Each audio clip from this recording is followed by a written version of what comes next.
Amados em Cristo Jesus,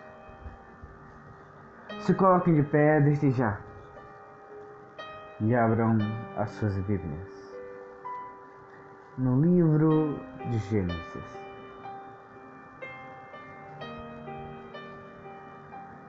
Estou sem Bíblia nesse momento, mas discorrerei aqui o que quero expressar. Em Gênesis diz que Moisés, vendo a sarça ardente, teve curiosidade em ir observá-la. Podem se assentar. Não dê capítulo nem versículo, mas podem se assentar. Amados em Cristo Jesus, Moisés nasceu na terra do Egito.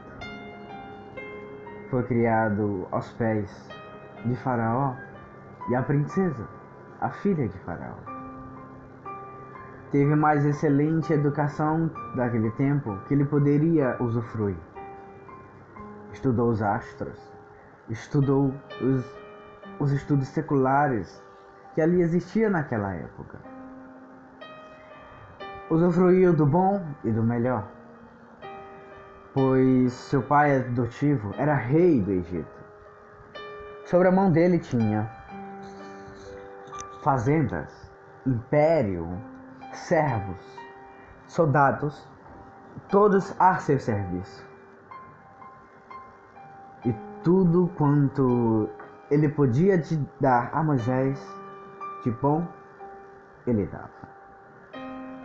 Cresceu ali Moisés aos pés dos melhores escritores de hieróglifos da época.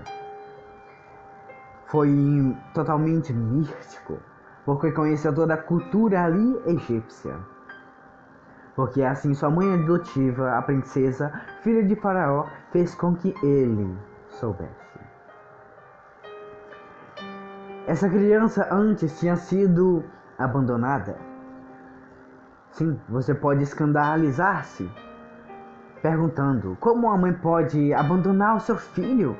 Como a mãe que concebendo um filho, num estágio de duração, com o seu filho no seu ventre, num estágio de gravidez por 9 meses, e quando ele nascido joga ele fora, abandona, isso pode trazer escândalo a você. Isso pode trazer sobre você uma pequena ira sobre a mãe desse pequeno que foi abandonado. Observe que ele foi abandonado aos 3 meses de nascido.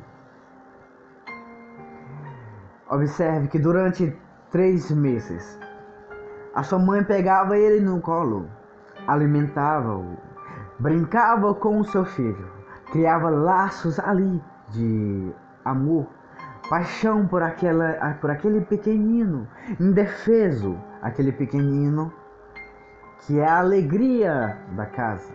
Pois só quem tem irmãos pequenos ou quem é pai e mãe sabem a alegria que um pequenino traz, a paz que ele traz.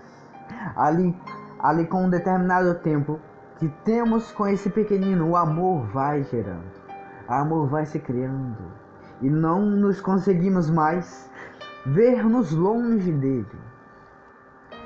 Mas acontece que a mãe de Moisés abandona ele. Isso pode trazer uma grande ira sobre o seu coração. Como uma mãe é capaz de abandonar o seu pequenino, o seu filho? Você pode dizer, essa mãe não tem coração. Essa mãe não é mãe, é um verdadeiro demônio, é um verdadeiro monstro. Não teve a afeição natural pelo seu próprio filho. Não amou o seu filho como ela mesma. Antes abandonou ele para que ele morresse. E assim o pequenino iria morrer embaixo do calor do sol, embaixo do extremo calor, ardor, e também morreria da insuficiência, porque por falta do alimento, não teria água e também não teria o leite materno. Faltaria alimento para aquele pequenino. Iria morrer em desespero, chorando amargamente, chorando profundamente por causa da dor da fome. Você pode achar isso um escândalo, mas observe que não foi escândalo algum ela abandoná-lo, porque ela tinha esperança que ele vivesse. E você pode me perguntar como uma mãe que abandona o seu filho quer que ele viva. E eu te responderei. Faraó tinha dado um decreto que todo o povo hebreu que estava ali no Egito, todas as mulheres grávidas que dessem luz a meninos, esses eram ordenados que morressem. As parteiras, quando pegassem a criança, quando sua mãe tivesse dado a luz, ela desferia um golpe com o seu cutelo sobre o pequenino, que assim derramaria o seu sangue e ele morreria. Porque isso foi ordem de Faraó. Faraó não queria que os homens, os filhos das hebreias, nascessem, porque ele tinha medo que eles quando crescessem, formasse um grande exército e assim tomasse o reinado de Faraó, batalhasse contra os seus soldados e assim tomasse toda a sua terra, toda a sua riqueza. Então Faraó deu esse mandado, esse decreto, por medo de perder o seu reinado para os hebreus. Então observe que a mãe de Moisés guardou ele por 3 meses. 3 meses cuidando daquele pequenino, vestindo-os com as mais belas roupas que eram tecidas por ela mesma, com todo carinho, com toda paciência, para vestir aquele pequenino que poderia sentir frio durante a noite. Cuidou dele todo o tempo que pôde, alimentou-o por 3 meses e ele crescia cada vez mais. E aconteceu, relata a Bíblia, que ela não podia mais escondê-lo, porque ele crescia. Não achava-se mais um lugar seguro ao qual colocasse Moisés. E para que as parteiras, e para que os servos de Faraó, os soldados de Faraó, não o achassem. Então intentou ela deixá-lo ir embora. Ela fez uma pequena arca de juncos, colocou o pequenino dentro, tampou a arca e deu ela a sua irmã, para que ela entregasse ele às águas e para que as águas o levassem. Então a sua irmã, temente a sua mãe, bem obediente, toma o seu pequenino irmão, coloca dentro da arca de juncos e coloca à beira do rio Nilo. E então as águas o levam. E a sua irmã, queria ver o que iria acontecer. Então foi caminhando às margens do rio, à procura de perigos que ali poderiam existir. E para livrar esses perigos aquele pequenino, porque ela não queria perdê-lo. Ela antes queria guardá-lo em vida. Quem sabe bem pensava ela em seu coração que alguma coisa iria acontecer. Algo sobrenatural viria e que livraria aquele pequenino, livraria ele da morte. Estava ela com essa esperança no seu coração, porque ela não queria ver a morte do seu pequenino. Ela não queria ver a morte do seu irmão. Então aconteceu que a arca de juncos descendo pelos rios chega perto de onde a filha de Faraó iria tomar banho. As servas da filha de Faraó estavam à beira do rio. Porém, elas não viram a arca. Mas quando ao longe, descendo as escadas, a princesa de Faraó vinha descendo, ela viu aquela arca.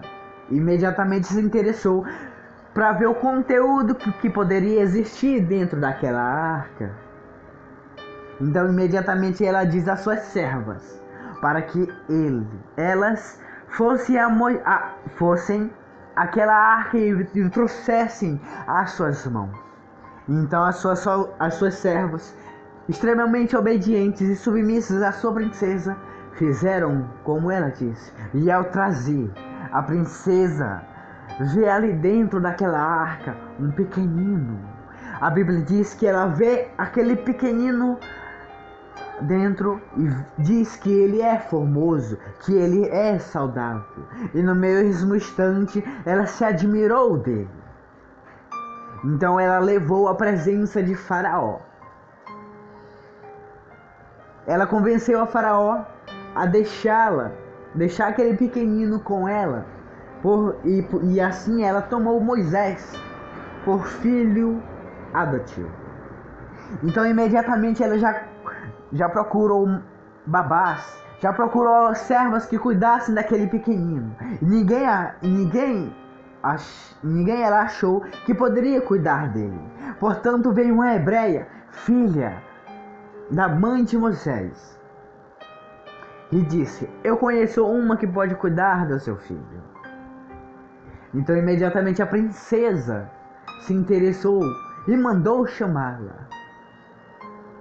Veja bem, uma mãe que jogou seu filho no rio, não para matá-lo, mas colocou numa arca para que ele tivesse vida, para que alguém pudesse se compadecer daquele pequenino, para que pudesse tomar ele por filho e cuidar dele assim como a mãe cuida de seu filho, a quem ela ama.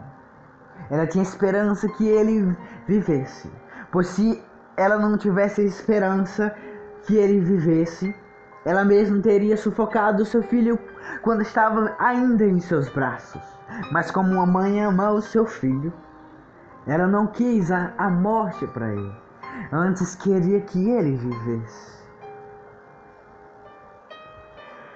Então aquela serva hebreia, ouvindo a ordem da princesa que trouxesse alguém para cuidar de Moisés, assim ela fez.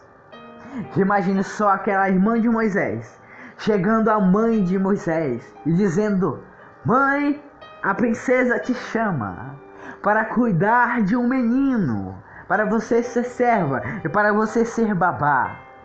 E a melhor notícia é: ele é Moisés, mamãe. Você vai tornar a cuidar do seu filho.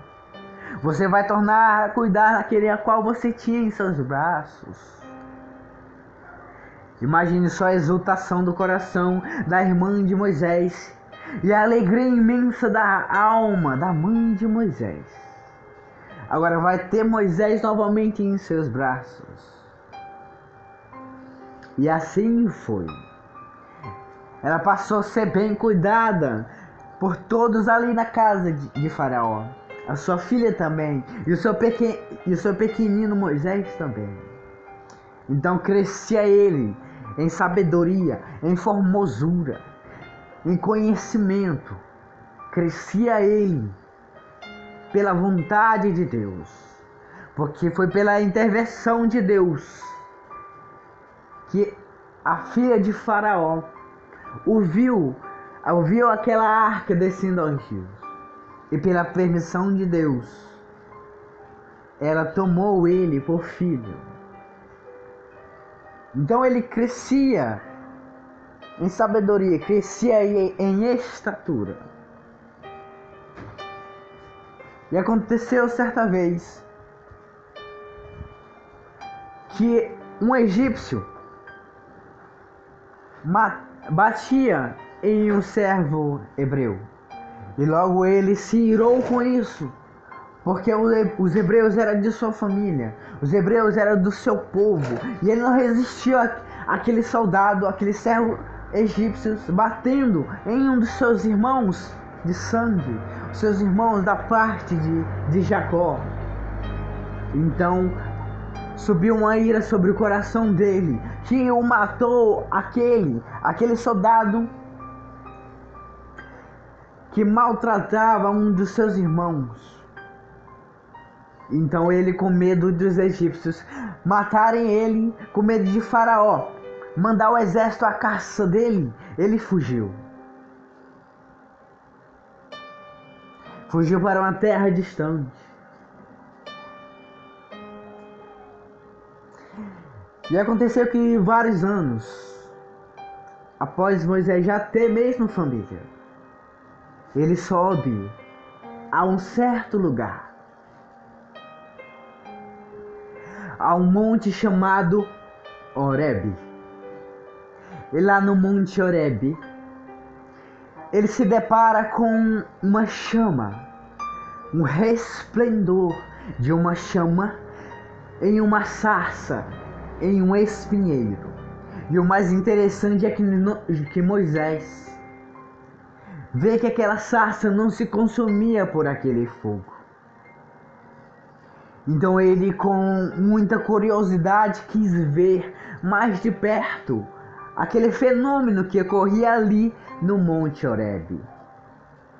Então ele, chegando mais perto, uma voz sai de dentro da sarça, dizendo: Moisés, tira a sandália dos teus pés, porque o lugar que tu pisa, santo é.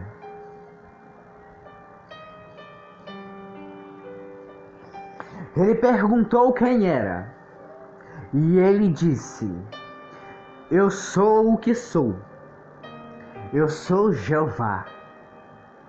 Imediatamente ele encurvou seu rosto em terra e temia olhar para aquela sarça, porque ele sabia que ali estava o Senhor dos Exércitos. Ele sabia que ali, que a glória que era manifesta através daquela chama na sarça era o dos santos dos santos. Ele sabia ali que era o Deus de Abraão, o Deus de Isaac. Ele sabia que ali era o Deus de Jacó. Ele sabia que ali era o terrível, aquele que não contempla o pecado.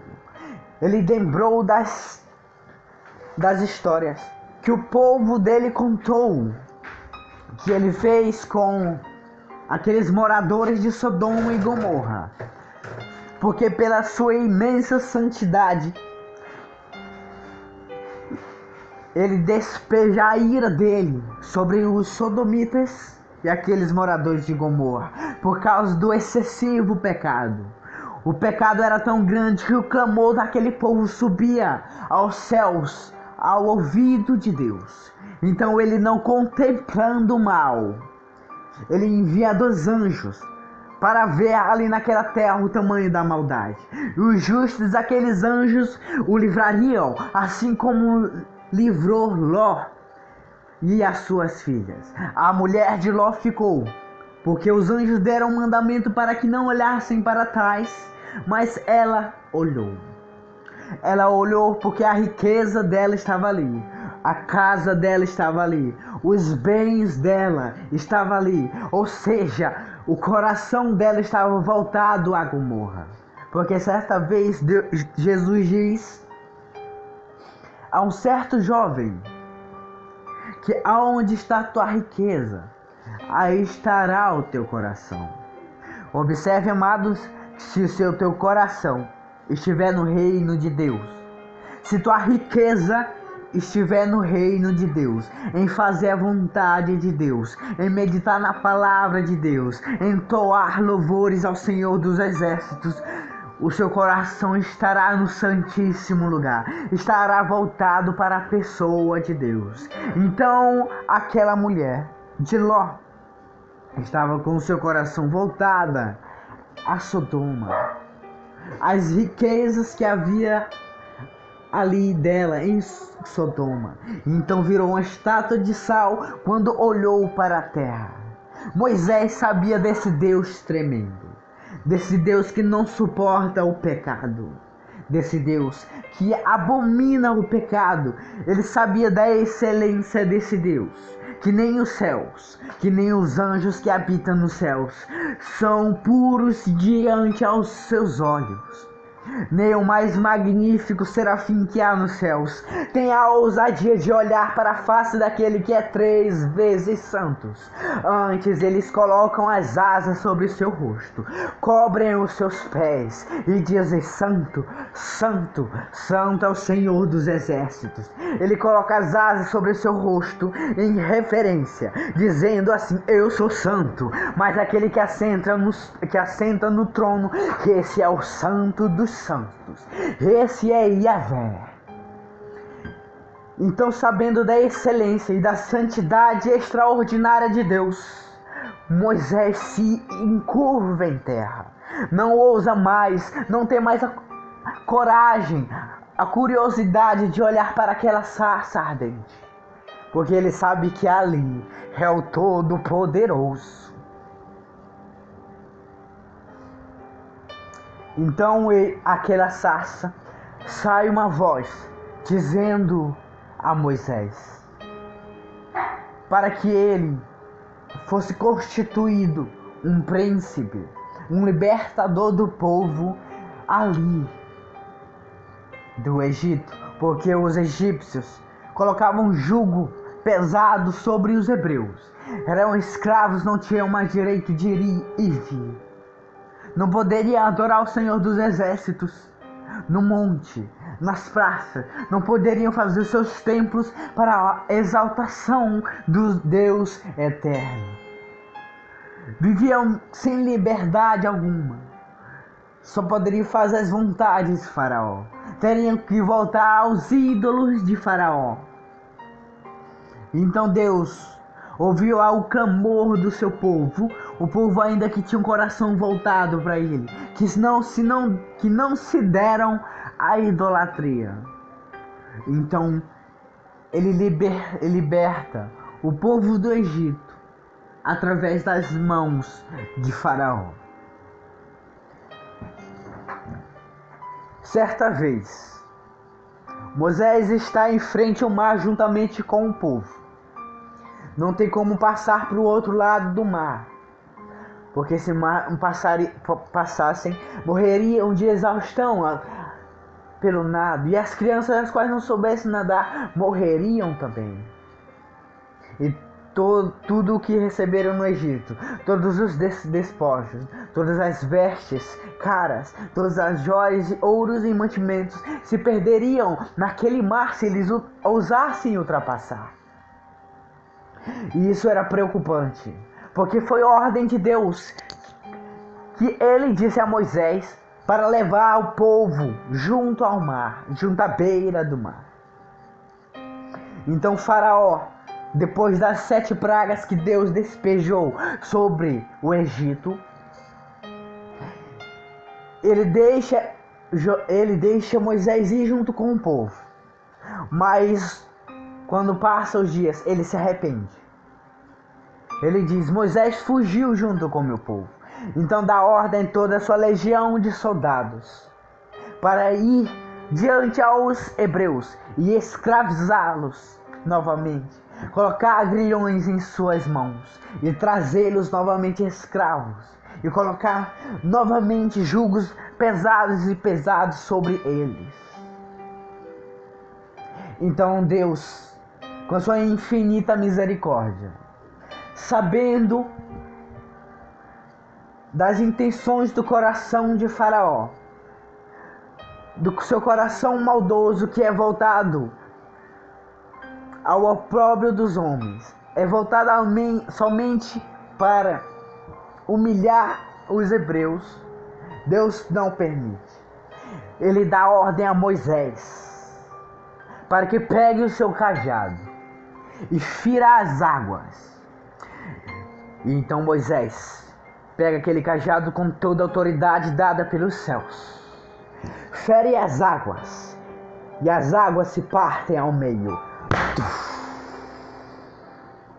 Então todos os hebreus, juntamente com Moisés, passam pelo meio daquelas águas, passam por aquele caminho, chegam ao outro lado a pés enxutos.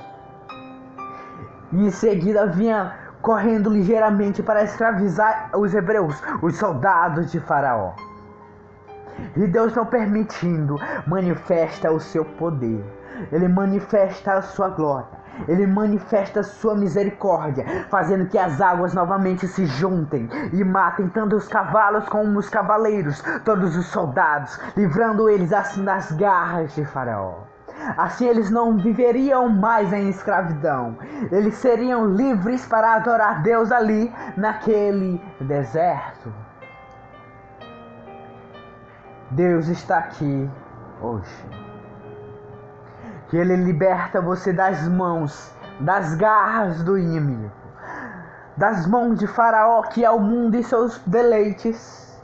Ele traz a ti para Ele, para que você adore Ele em espírito e em verdade, para que vocês o adorem na excelência da sua grandeza, não servindo mais aos ídolos como os hebreus serviram no deserto, não se dando ao alho bravo, não se dando os deleites, os pecados que há no Egito, não se dando aos pecados que há no mundo, mas antes tendo uma vida totalmente sacrificada ao altar de Deus, para que verdadeiramente vocês sejam sal dessa terra, para que verdadeiramente vocês sejam a luz desse mundo, não se corrompendo com os principados nem potestades, não se comprometendo com as ciências seculares nem as filosofias, não se corrompendo com o mundanismo, fazendo assim como o mandamento de Paulo inspirado pelo Espírito Santo: não se conformeis com este século, antes se renovem pelo seu conhecimento, o conhecimento de Deus, como está escrito em Oséias: conheçamos e prossigamos em conhecer a Deus, para que nós venhamos verdadeiramente ser embaixadores de Deus, embaixadores de Cristo aqui nessa terra, para que verdadeiramente nós sejamos templo, não no deserto, como foram de Moisés e o povo, mas para que agora nós sejamos templo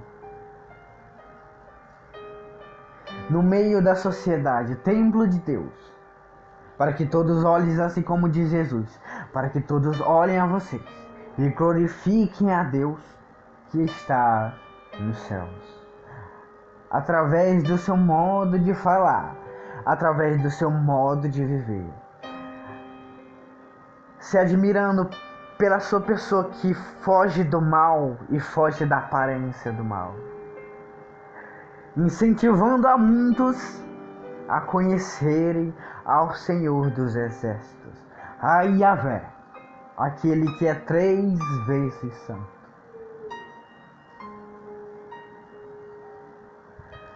Não nos conformeis com esse mundo, nem no que o mundo há.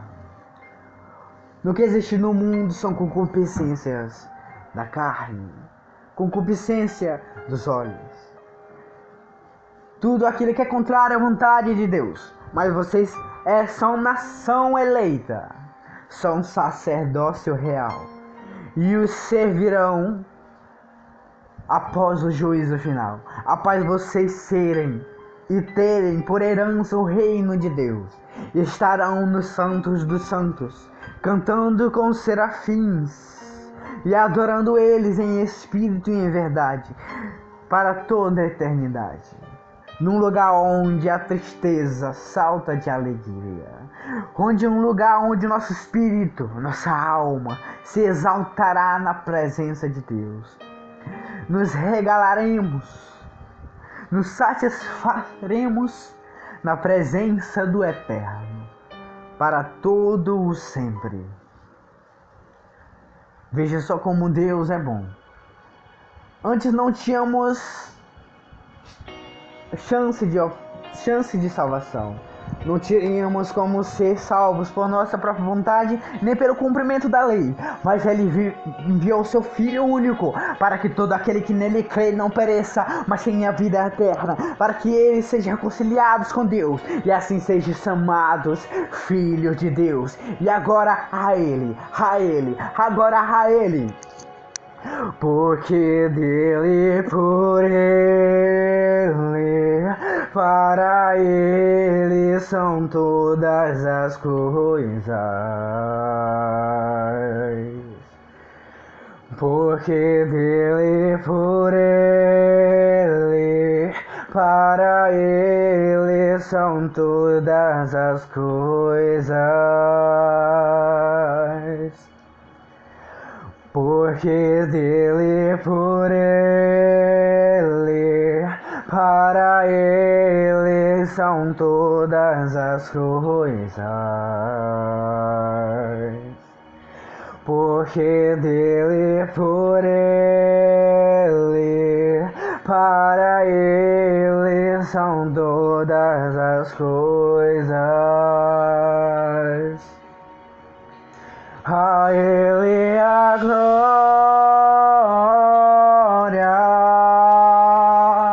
a Ele a glória,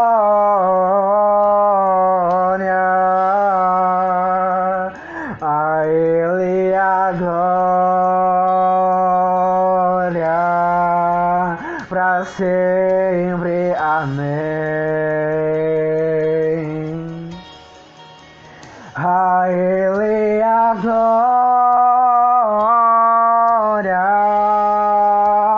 a Ele a glória,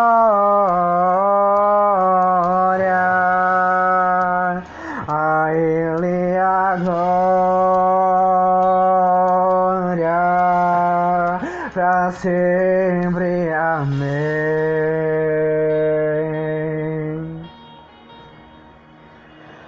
Quão profundas riquezas o saber e o conhecer de Deus, quão insondáveis seus juízos e os seus caminhos. Quão profundas riquezas o saber e o conhecer de Deus,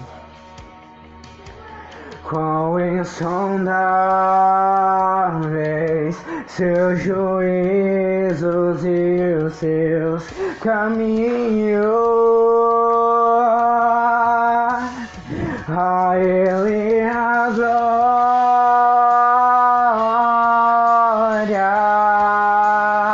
a Ele a glória, a Ele a glória, para sempre. Amém.